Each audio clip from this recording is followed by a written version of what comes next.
Bonjour à tous et bienvenue pour une nouvelle vidéo de Geoffrey Davidi. Aujourd'hui nous allons faire une tarte aux épinards et au lardon. Je vais dès à présent vous montrer les ingrédients qu'il faut y ajouter, mais avant il faut que je vous dise que parmi les précédentes vidéos que j'ai ajoutées, j'ai l'air un petit peu peut-être coincé, mais je sais faire quand même une tarte aux épinards. Alors nous avons besoin d'abord de 200 g de feuilles d'épinards, 200 g de lardons, 4 œufs, 20 cl de crème légère, sel, poivre et un cube poule en verre.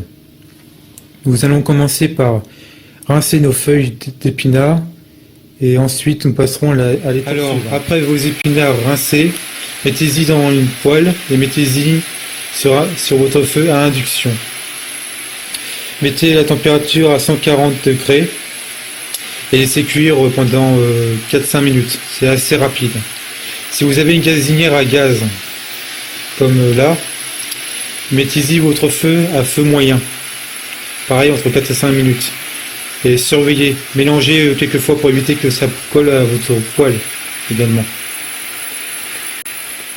Alors voilà, une fois que vos épinards seront cuits, mettez-y dans un cul de poule en verre. Laissez-les refroidir. Ensuite, il faudra prendre un couteau et les couper en petits morceaux.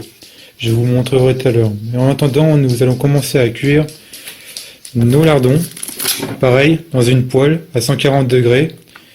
Ça cuit assez rapidement. Et après, nous pourrons passer à l'étape. Nous allons casser les œufs et mettre les œufs entiers. Ensuite, les battre en omelette. Voilà. Comme ceci.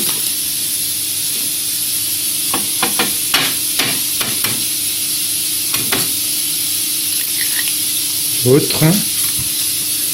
Là.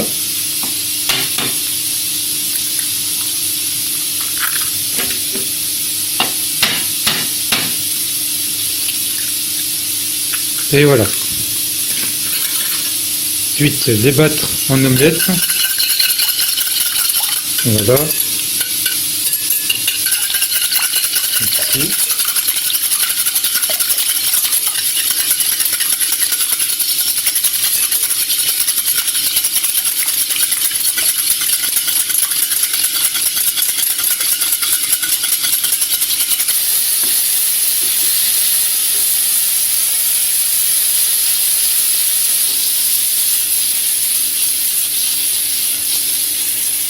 Voilà.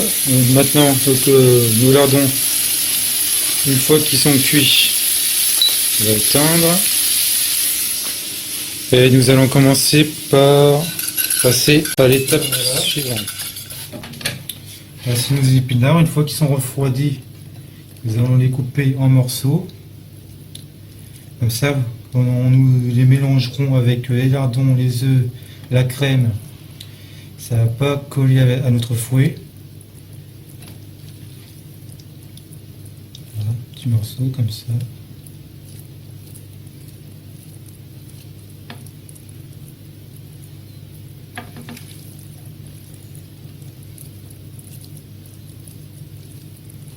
Alors voilà nos œufs battus en omelette.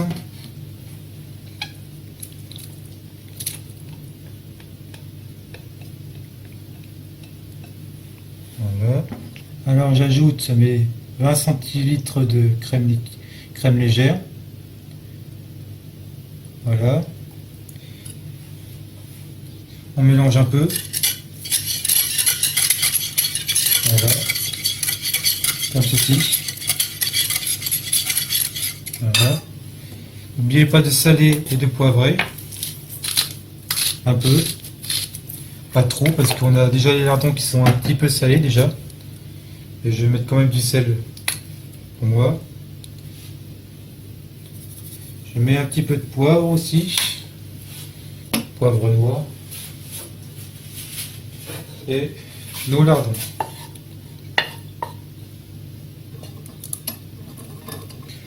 Alors, quand vous cuisez vos lardons, vous allez voir qu'il y a comme du gras qu'il y a dans le fond de votre poêle. Évitez d'en mettre dans votre préparation.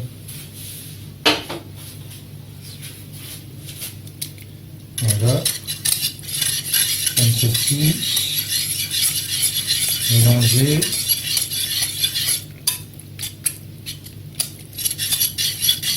Voilà. Avec notre œuf. Et voilà. Mélanger. Voilà.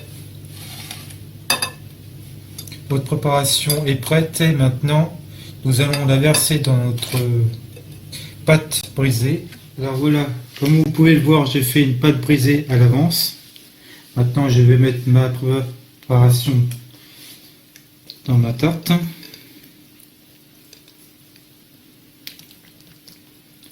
Voilà. C'est pas facile pour moi. Voilà. N'oubliez pas avec votre marise de bien racler les restes de fond de votre jus de votre préparation avec votre marise. Qu'il n'y ait aucun reste. Sinon ça fait du gaspillage. Voilà.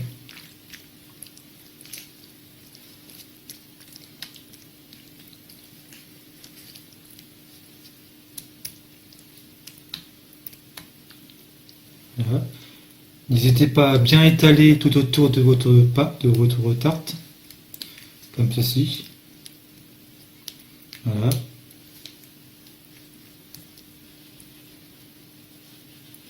Alors là, j'ai fait, les quantités sont au moins pour 12 personnes. Si vos œufs sont pas... Il peut arriver que quand vous mettez vos 4 œufs entiers dans votre préparation, vous pourrez vous rendre compte qu'il n'y a pas assez. C'est l'impression que ça donne. Il y a des œufs qui sont genre plus gros, de gros calibre, et il y a des œufs qui sont encore plus petits. Alors si vous voyez qu'il n'y a pas assez, il ne faudra pas hésiter à remettre de l'œuf. C'est des choses qui peut arriver, ça. Voilà. Moi d'ailleurs, je crois que c'est ce que je vais faire. Parce que les œufs que j'ai, c'était pas assez gros.